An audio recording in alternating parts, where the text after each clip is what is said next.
Hello' everyone, আজি মই প্ৰথমবাৰৰ বাবে মোৰ চেনেলত আপোনালোকৰ বাবে লৈ আহিছোঁ মোৰ বাৰ হাতেৰে বনোৱা এটা সুন্দৰ ৰেচিপি, যিটো নেকি সকলোৱে বনাবলৈও জানে আৰু খায়ো ভাল পায়।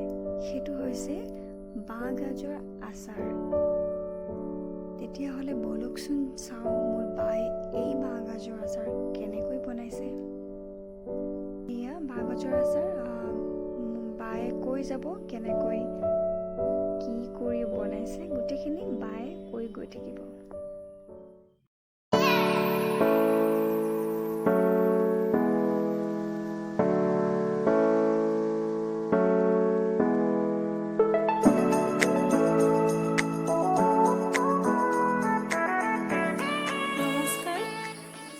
আজি মই বাঁহ গাজৰ আচাৰ বনাম। এইখিনি হৈছে বাঁহ গাজ আৰু ইয়াত মই লৈছোঁ কেইটামান শুকান জলকীয়া, এইফালে ইয়াত লৈছোঁ আপোনাৰ গোটা জিৰা আৰু গোটা ধনিয়া, আৰু এইফালে অলপমান সৰিয়হ লৈছোঁ। এই গোটেইখিনি প্ৰথমতে আমি এখন কেৰাহীত অলপ গৰম কৰি ল'ম। এইখিনি আমি এখন কেৰাহীত গৰম কৰিম।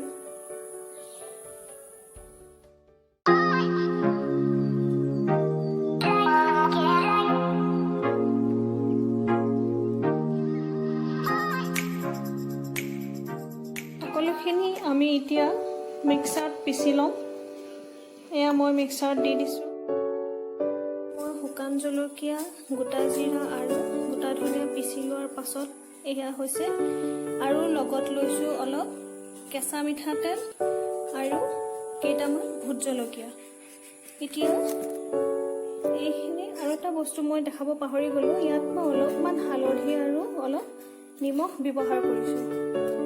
এইটো থাকি গ'ল দেখাবৰ কাৰণে। এতিয়া মই প্ৰথমতে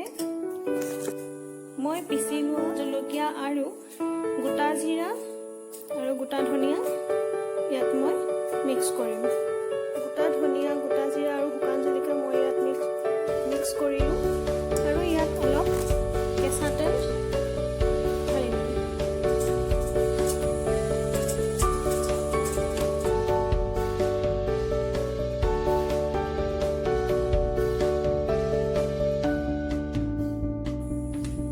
সকলোখিনি মই এতিয়া মিক্স কৰি ল'ম। মিক্স কৰাৰ পাছত মই এটা চিচাৰৰ বৈয়ামত ভৰাই দিম।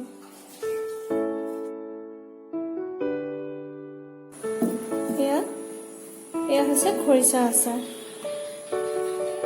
বহুত দিন ৰাখি খৰিচা আচাৰ খাব পৰা যায়।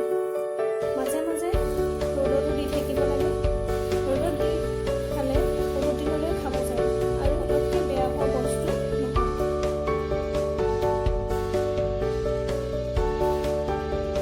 ভিডিঅ'টো চাই কেনেকুৱা পালে মোক নিশ্চয় জনাব।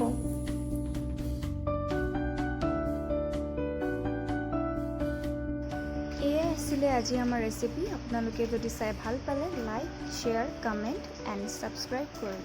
Thank U.